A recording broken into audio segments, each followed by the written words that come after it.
Hello students and my dear friends, I'm Dr. Shalini Shukla and today is 29th of November 2021, Monday. Inspiration of the day is if there is no struggle, there is no progress.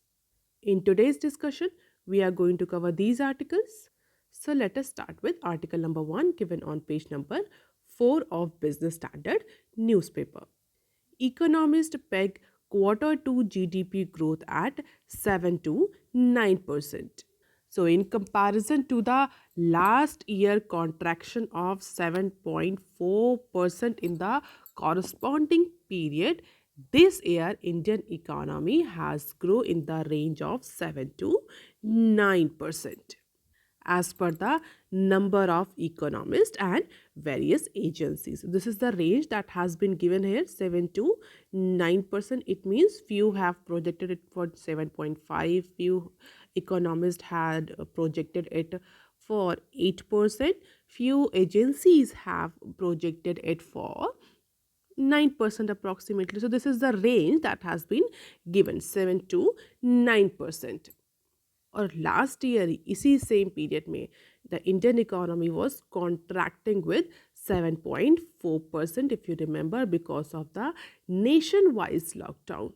The Indian economy has seen the contraction in quarter 1 as well as in quarter 2 of financial year 21. So quarter 2 GDP numbers are slated for release on Tuesday. तो Tuesday को it means कल जो numbers हैं वो release होंगे. उससे पहले हम ये कह सकते हैं बहुत सारे इकोनॉमिस्ट हैं जो जो एजेंसीज हैं they are speculating, they are actually projecting for upcoming numbers. The economy grew 20.1% in the first quarter of financial year 21, and that is largely because of the low base of the previous year. If you remember, in previous year, it means in financial year 21, the economy in the quarter 1 economy has seen the 24.4% contraction. That is all because of the COVID-19 as well as COVID-19 induced economic lockdown.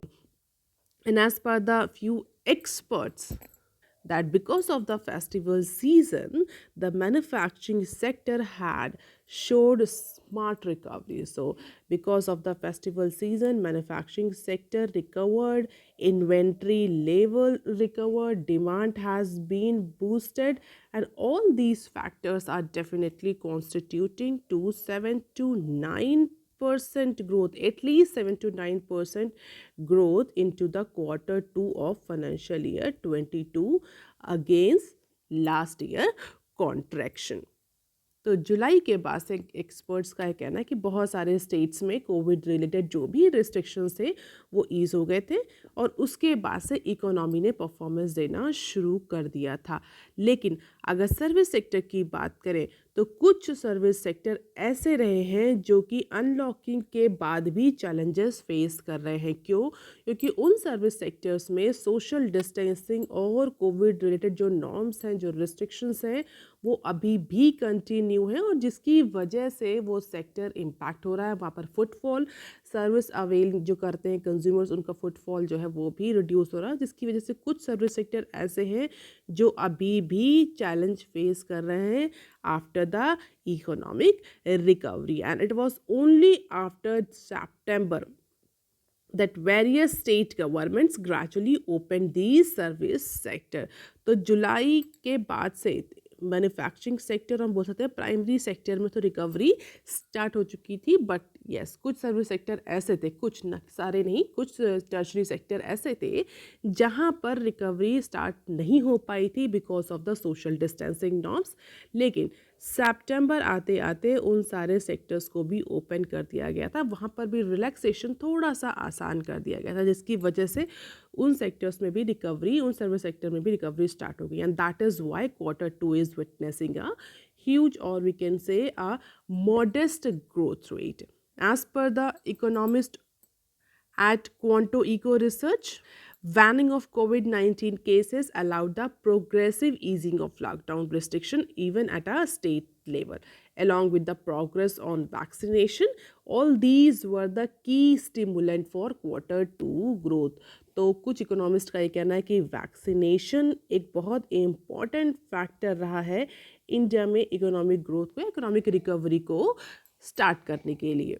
और ऐसा इससे पहले भी कई सारे agencies ने ये project भी किया था कि अगर इंडिया रिकवरी को फास्ट पेस से चाहता तो they need to go for fast vaccination, और इंडिया ने वो मोड अडॉप्ट भी किया, जिसकी वजह से जो अनसर्टनिटी थी वो बहुत ज़्यादा रिड्यूस हुई।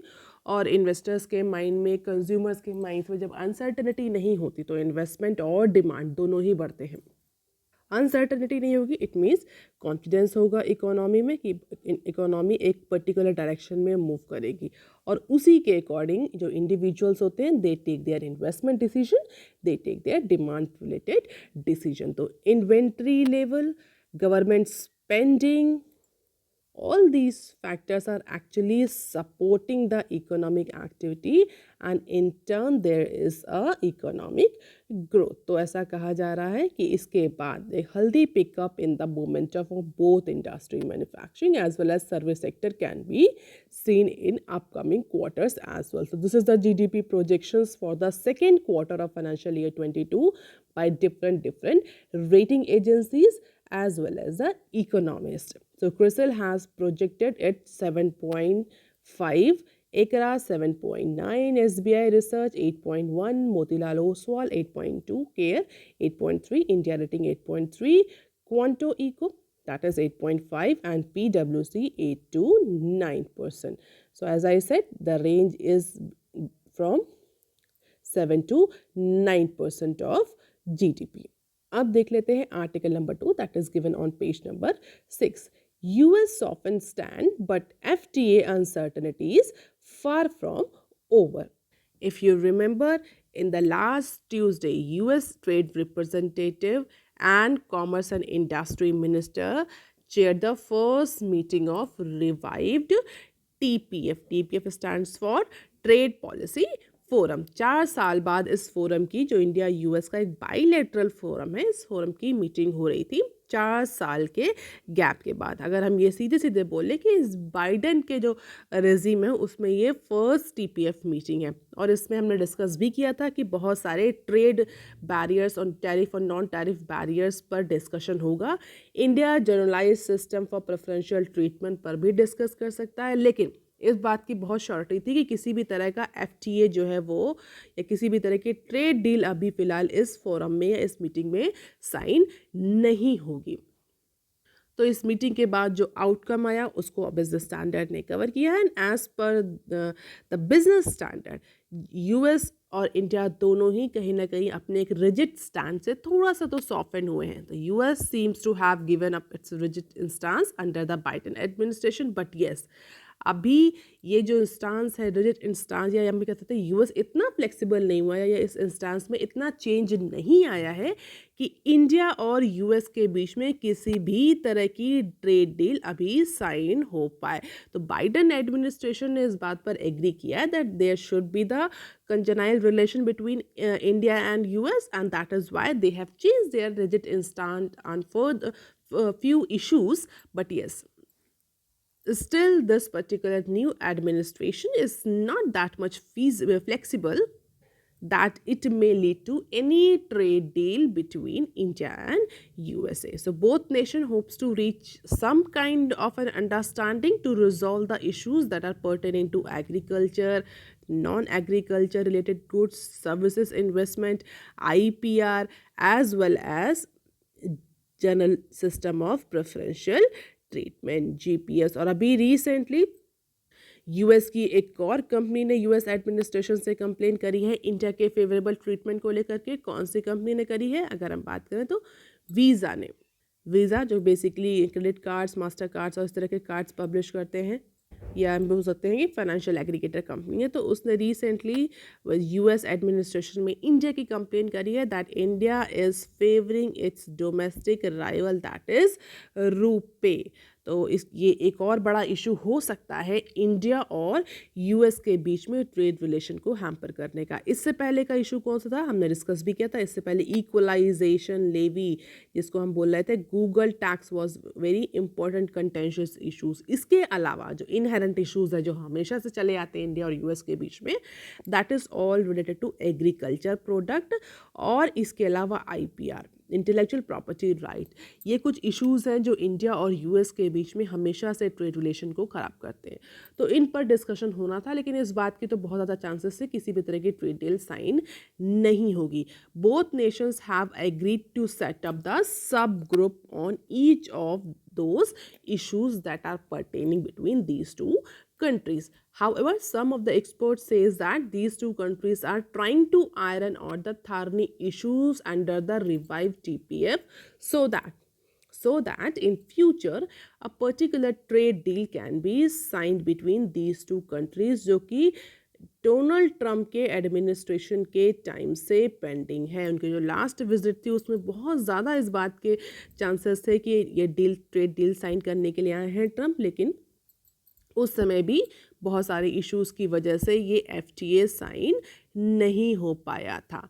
तो ये कहा जा सकता है कि जो अभी रिसेंटली टीपीएफ में मीटिंग हुई है, that particular meeting is one step towards inking a larger trade deal in future under the Biden administration. और अगर इस तरह से टीपीएफ की जो मीटिंग हर साल होनी है, अगर ये राइट डायरेक्शन में जाती है, so definitely there could be और there are chances that India and USA signed any or a much awaited FTA between these two countries as per the expert. Now let us look into the article number 3 that is given on page number 6 of Business Standard. That is government's expenditure budget for financial year 22 to 23 likely to remain flat. अभी हमने पहले की news में just discuss किया कि government expenditure बढ़ रहे हैं, डिमांड बढ़ रही है, इन्वेस्टमेंट बढ़ रहा है, मैन्युफैक्चरिंग सेक्टर में रिकवरी हो रही है, इन्वेंट्री लेवल बढ़ रहा है, जिसकी वजह से इंडियन इकॉनमी के Q2 में जो प्रोजेक्शंस हैं, जो नंबर्स डेटा के आने वाले हैं, वो पॉजिटिव आएंगे।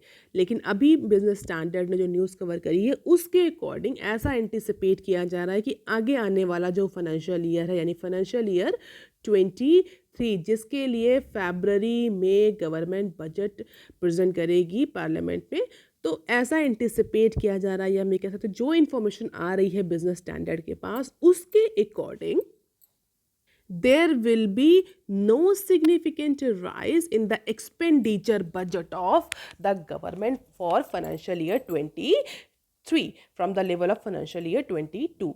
इसका मतलब क्या हुआ? इसका मतलब सीधा सीधा ये है कि ऐसा एंटिसिपेट किया जा रहा है कि गवर्नमेंट अपने एक्सपेंडिचर पर बहुत ज़्यादा इंक्रीज नहीं करेगी फाइनेंशियल ईयर 22 के कंपैरिजन में।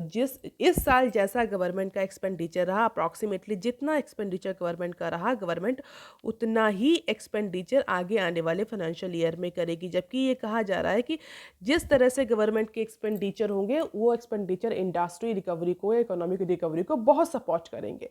लेकिन अगर गवर्नमेंट का ये स्टैंड है कि government is not going to increase the expenditure, तो definitely the onus is now on the private sector, कि प्राइवेट सेक्टर जो है वो कितना कैपिटल एक्सपेंडिचर करते हैं आने वाले फाइनेंशियली में। जो भी प्लान कैंसिल हुए थे कैपिटल एक्सपेंडिचर को लेकर प्राइवेट सेक्टर के, क्या वो रिज्यूम होते हैं कि नहीं। हालांकि गवर्नमेंट का expenditure is one of the symbolic gesture. अगर गवर्नमेंट ज़्यादा खर्च कर रही होती है, ज़्यादा एक्सपेंडिचर कर रही होती है, तो डेफिनेटली प्राइवेट सेक्टर को भी ये लगता है और इंडिविजुअल्स को भी ये लगता है कि गवर्नमेंट का जो कॉन्फिडेंस है वो पॉजिटिव है इंडियन इकोनॉमी की रिकवरी पर। गवर्नमेंट खर्च कर रही है तो इसका मतलब गवर्नमेंट रेवेन्यू जनरेट कर रही है, there is a economic activity, there is a demand, और उसकी वजह से एक पॉजिटिव सेंटीमेंट डेवलप होता है। लेकिन जिस तरह से बिजनेस स्टैंडर्ड ने इस न्यूज़ को कवर किया है उसके according there is no significant rise in the expenditure of the budget of the government for financial year 23, as the worrying note here is that along with the center, state too have slipped up on their capital expenditure so far. तो इसके अलावा एक तो union government की बात हो रही है, अगर स्टेट्स गवर्नमेंट की बात करें तो स्टेट्स गवर्नमेंट भी बहुत ज़्यादा कैपिटल एक्सपेंडिचर पर नहीं जाने वाली हैं, और इवन इस साल के लिए जो कैपिटल एक्सपेंडिचर प्लान किया था स्टेट्स गवर्नमेंट ने, वो नंबर भी अचीव नहीं हो पाया, जबकि इकोनॉमिक रिकवरी के लिए is one of the pre requisite, it is one of the pre requisite की गवर्नमेंट जो हैं, चाहे वो स्टेट गवर्नमेंट हो चाहे वो सेंट्रल गवर्नमेंट हो, दोनों ही एक सफिशिएंट अमाउंट में एक्सपेंडिचर करें, जिससे कि पॉजिटिव सेंटीमेंट डेवलप हो इकोनॉमी में और मनी अवेलेबिलिटी भी बनी रहे। The implication is the target for capex in financial year 2023 could be end up beating set a lower base। तो गवर्नमेंट जिस तरह से बजट प्रोड्यूस करने जा रही है, बजट बना रही है, जो बजट प्रेजेंट करने जा रही है पार्लियामेंट में, उस बजट के ड्राफ्ट के अकॉर्डिंग ऐसा कहा जा रहा है कि बहुत ज़्यादा कैपिटल एक्सपेंडिचर गवर्नमेंट नहीं करेगी। पिछले साल के यानी इस साल के जो रिमेनिंग कैपिटल एक्सपेंडिचर हैं, जो पोस्टपोन प्लान हैं, उन्हीं को एग्जीक्यूट करेगी। केवल अगर कुछ सेक्टर्स की बात करी जाए, कुछ सेक्टर्स ऐसे हैं जहां पर गवर्नमेंट फाइनेंशियल ईयर 23 में कैपिटल एक्सपेंडिचर को प्रमोट कर सकती है, जिसमें सबसे इम्पॉर्टेंट जो सेक्टर है दैट इज हेल्थ सेक्टर। और उसका सीधा सीधा रीज़न ये है कि जिस तरह से कोविड-19 के वेरिएंट आ रहे हैं, उसको देखते हुए हेल्थ सेक्टर को डेवलप करना है, हेल्थ सेक्टर को रिजिलियंट बनाना है, जिससे कि इस तरह का जो नुकसान इंडियन इकोनॉमी को हुआ है कोविड की सेकेंड वेव में, डेथ रेट टोल रेट को लेकर के जितना हाई था, ऐसे सिचुएशन इंडिया में दोबारा डेवलप ना हो। तो it is one of the compulsion, हम ये कह सकते हैं कि गवर्नमेंट को करना ही पड़ेगा अपने हेल्थ सेक्टर को रिजिलियंट और स्ट्रॉन्ग और इफेक्टिव बनाने के लिए। तो कुछ सेक्टर ऐसे हैं, सर्विस सेक्टर, जहाँ पर गवर्नमेंट कुछ एडिशनल का एक्सपेंडिचर पुश कर सकती है। अदरवाइज पिछले साल के कंपेयर मतलब इस साल के कंपैरिजन में आगे आने वाले साल में कोई बहुत ज़्यादा चेंज नहीं होने वाला है गवर्नमेंट के कैपिटल एक्सपेंडिचर के प्लान में, पर those shall be the revenue expenditure. इसके अलावा जो हम बात कर भी रहे हैं कि कुछ सेक्टर में एक्सपेंडिचर को पुश किया जा सकता है, जैसे कि हेल्थ, वो सेक्टर भी बहुत कैपिटल एक्सपेंडिचर नहीं होंगे, that will be revenue expenditure. या हम सीधे सीधे इसको बोलें शॉर्ट फॉर्म में या सिंपलीफाइड फॉर्म में मैं आपको समझाऊं तो करंट नीड को सेटिस्फाई करने के लिए जो खर्चे करेगी गवर्नमेंट हेल्थ सेक्टर के, वो रेवेन्यू एक्सपेंडिचर में छोटे छोटे शॉर्ट टर्म नीड्स को हम ये कह सकते हैं, not for building any infrastructure, not for building any machinery और any bringing any revamping technology.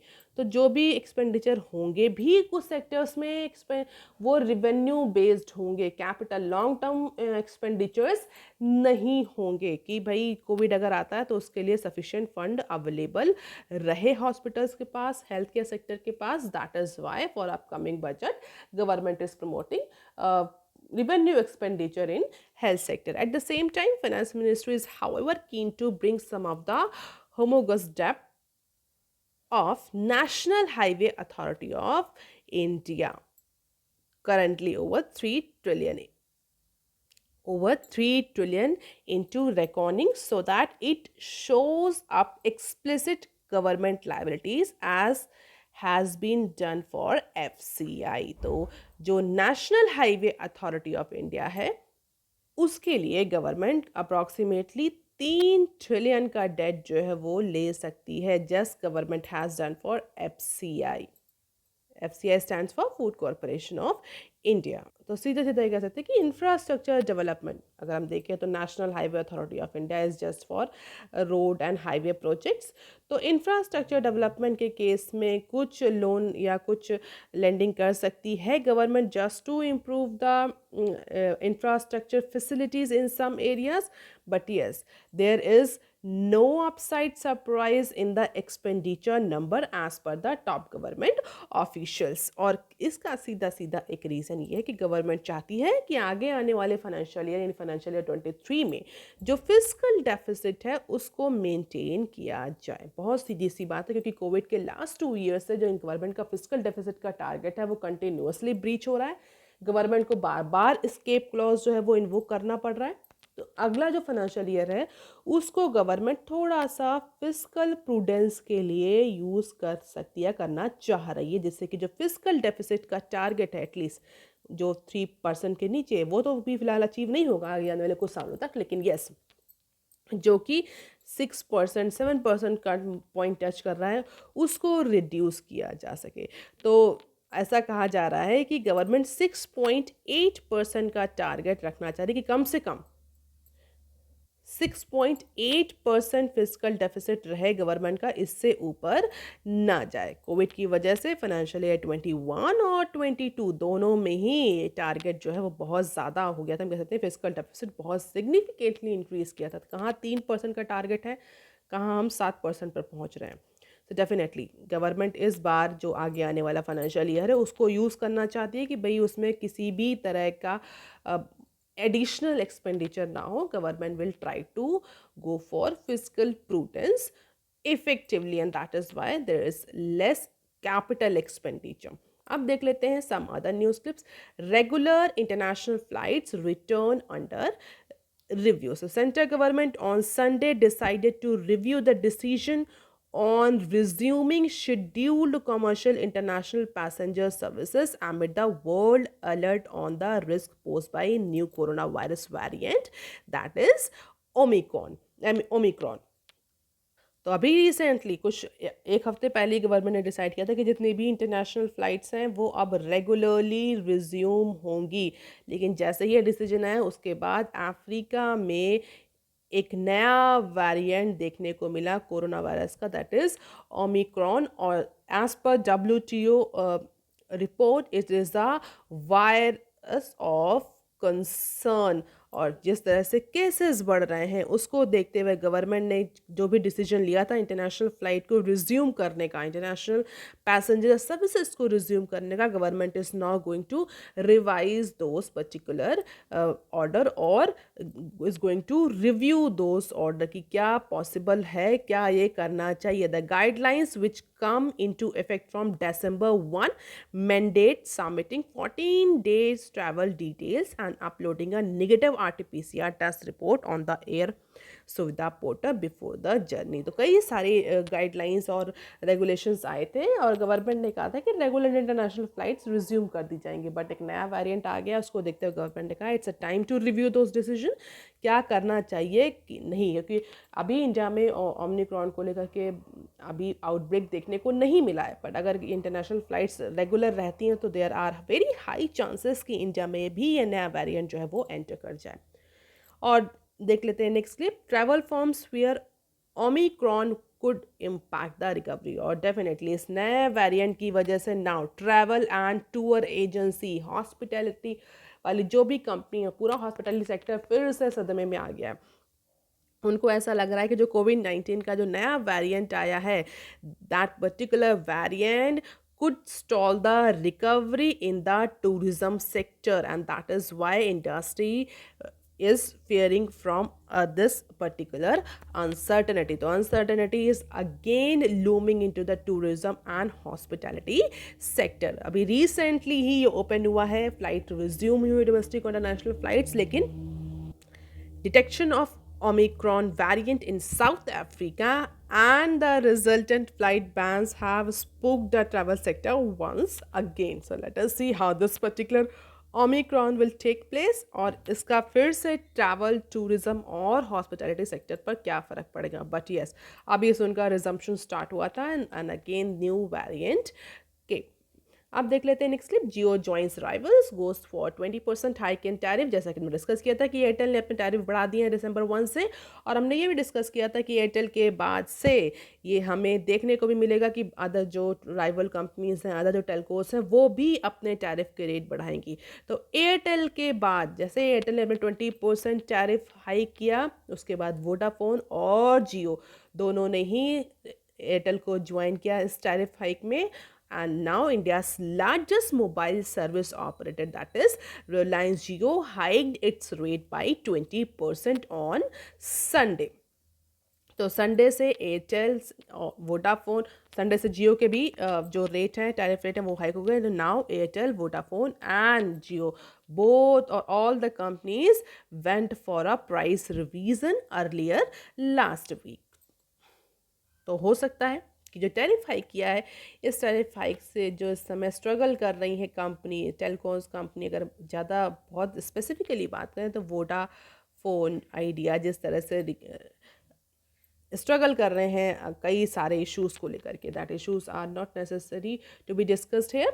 तो उन इश्यूज़ से थोड़ा सा इनको रिकवरी मिले, थोड़ा सा रिलीफ मिले वोडाफोन और एयरटेल को, जैसे कि एनुअल ग्रॉस रेवेन्यू एजीआर को लेकर के जो कैलकुलेशंस हैं, जो पेंडिंग हैं ड्यूज, वो सबको पे करने में टेलकॉस को थोड़ा सा रिलैक्सेशन मिलेगा because of increase tariff prices. अब देख लेते हैं next clip. CCI won't be intimidated bye Amazon future retail. अगर आपको याद हो तो रिसेंटली जो अमेज़ोन है उसने सेबी सीसीआई से भी कंप्लेन करी थी, किसकी, फ्यूचर की, कि एक तो जो इन्होंने डील करी है दैट इज़ एंटी कॉम्पिटिटिव, जो भी फ्यूचर ने डील करी है रिलायंस है वो एंटी कॉम्पिटिटिव है, ये ऑफर पहले अमेज़ोन को मिलना चाहिए था। इसके अलावा उन्होंने रिसेंटली सेबी से भी कंप्लेन करी है, हमने न्यूज़ को कवर भी किया था लास्ट डिस्कशन में, कि सेबी से कंप्लेन करी है कि जो उसके डायरेक्टर्स हैं they are indulge into financial irregularities. उसके बाद से कई सारे इंटरनेशनल फोरम को भी अमेज़ॉन ने, इंटरनेशनल कोर्ट्स और इंटरनेशनल सेटलमेंट और ट्रिब्यूनल्स को भी एक्सप्लोर किया for nullifying this deal between Future Retails and Reliance. But now Future Retail said on Sunday that it firmly believed that Competition Commission of India will not be intimidated by arrogance of Amazon, क्योंकि Future recently जो complain करी है financial irregularities को लेकर के, और CCI में फिर से कंप्लेन करी है।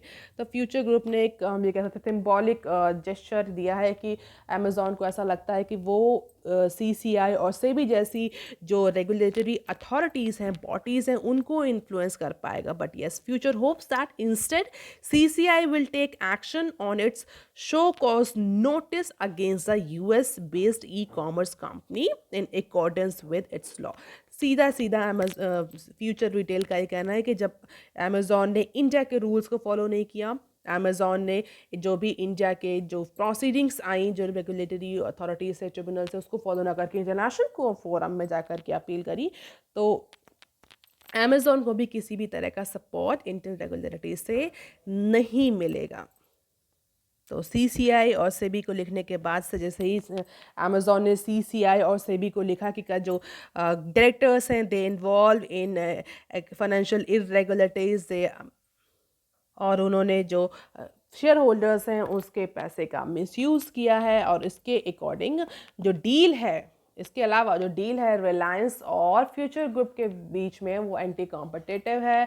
It is a sort of cartel formation, India में कंपटीशन को हैम्पर करिए, कई सारे अपने जो लॉजिक थे, रैशनल से वो प्रेजेंट किए। हालांकि क्या सेबी और सीसीआई किस तरीके से इस पर्टिकुलर इशू को रिजॉल्व करेंगे, वो क्या एक्शन लेंगे, still it is a future course of action. But जो कैट फाइट है बिटवीन फ्यूचर एज इन और Amazon, it is still going on. So that is all for today, students. If you want lecture PDF, you can join my Telegram channel. You can also follow me on other social media platforms. If you have any query and suggestion, you can write on comment section below. Please like, share and subscribe. Thank you.